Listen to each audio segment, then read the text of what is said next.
அந்த காலத்துல ஒருத்தரை விசாரிக்கிறதே வித்தியாசமா இருக்கும். உனக்கு எத்தனை பிள்ளைங்கன்னு கேட்பாங்க. இவரு எனக்கு 4 பிள்ளைங்கன்னு சொல்லுவாரு. அதுக்கு அவரு கேட்பாரு, உனக்கு பிறந்தது எத்தனை, ஊருக்கு பிறந்தது எத்தனைன்னு கேட்பாரு. தப்பா நினைக்காதீங்க.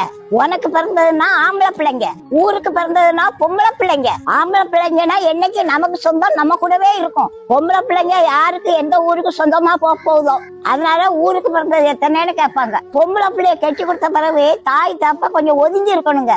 அப்பதான் அந்த பிள்ளைங்க நிம்மதியா வாழ முடியும். ஆனா இந்த காலத்துல அப்படி இல்லைங்க. தாய்க்காரி போன் போட்டு மணிக்கணக்கா தினமும் அவட்ட பேசலாம்.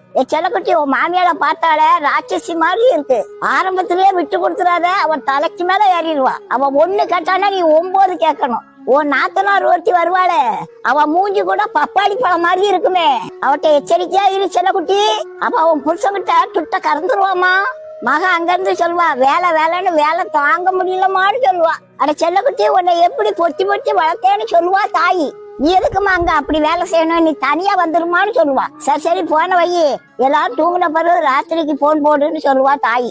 ஆக மொத்தத்துல புருஷன் பொண்டாட்டி அன்பா இருக்கதா தாய் போன் போட்டே பிரிச்சிருவா. வாரத்துல 3 நாள் இவ தாய் வீட்டுக்கு போயிருவா. இந்த தாயால புருஷன் பொண்டாட்டி இருக்க உறவுலயே விரிசல் வந்துடும். பொண்ணை கெட்டி கொடுத்த பிறகு தாய் தாப்ப கொஞ்சம் ஒதுங்கி இருக்கணும். அப்பதான் அவங்களுக்கு